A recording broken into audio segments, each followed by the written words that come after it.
dean here, Dean Shotwell. Maybe I get an extra point in evaluation.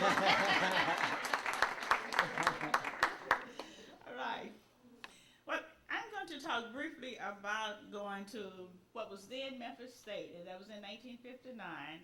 I was one of 8 Negroes, what we were called then. Now we're African Americans. We've gone through being black and now African Americans. I was one of 8 Negroes that I was asked to take the test at Memphis State University. I was asked by my principal at Hamilton High School, Mr. Harry Cash, and also one of the leaders at the NAACP, the late Mr. Jesse Turner, along with Maxine Smith. I had no idea I'd even want to attend Memphis State University. I had a scholarship to Fisk University, and I had known that I would go to Fisk and marry a doctor from Meharry. But with a full scholarship to Fisk, it was not possible for me to go to Fisk because my father had very limited funds. There were 8 of us in a family, although my 5 brothers were my seniors. I had one brother who was at Tennessee State University, and it was going to be too costly for my travel between Memphis and Nashville. So I decided that I would go to Lemoyne.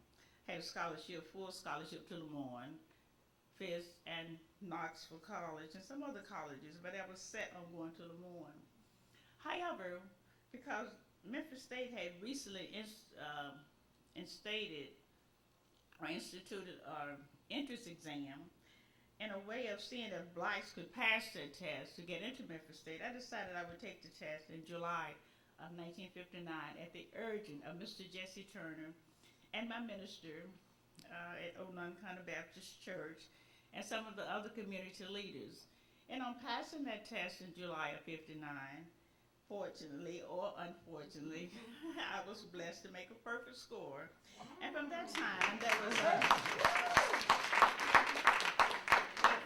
there's always a chance of guessing the answers. From that time, there was no let up, and Mr. Turner would call our house 3 or 4 times each day, asking me to attend Memphis State. And the benefits of attending Memphis State, I would not only open a door for myself, but I would open doors for generations to come. It was frightening because while my classmates would go off to other colleges and universities where they would be involved in campus activity, I would be going to a university where it would be lonesome, isolation, and very, very many restrictions. However, I decided to attend along with 7 other African American students. And on September the 18th, we became a part of the University of Memphis State at that time. There were approximately 5,000 white students and 8 black students. There were many restrictions that were placed upon us. We had to be off campus by 12 noon. We could not go into the library. So I'm just happy to be in this library with all type of freedom. All right. We could not, of course, go to the cafeteria or the student union.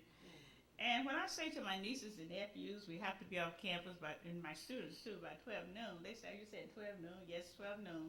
We had to be off campus because the administrators felt that any black student on campus after 12 o'clock could cause some confrontation. It would be better if we would be off campus by that time. So we were off campus by 12. Our classes began at 8 a.m., and we would arrive, the 8 of us would arrive on campus shortly before 8 to have all our classes, which were back to back. And none of us were in the same classes. There were only 8 of us, and we would only see each other as we would enter the campus before 8, and in between our classes or passing to and from classes. And at that time, there was 1 restroom facilities for the women, which was on the 3rd floor of the administration building. There was 1 for the men, and that was in the library.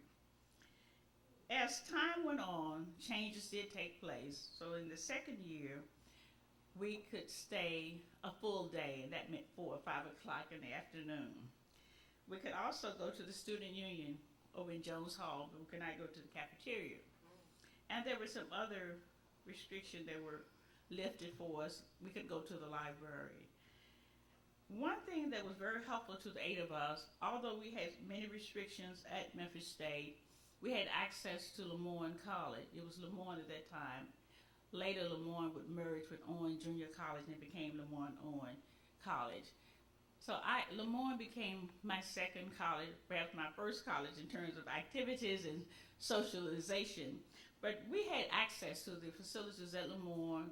We were even tutored by the professors up there, because at Memphis State, it was not only difficult to study, it was the other environment in which we were placed in that made it so uncomfortable for us. But anyway, after two changes of a major, I completed my requirements in 6 years. I started majoring in math. I got as far as calculus. I couldn't handle that.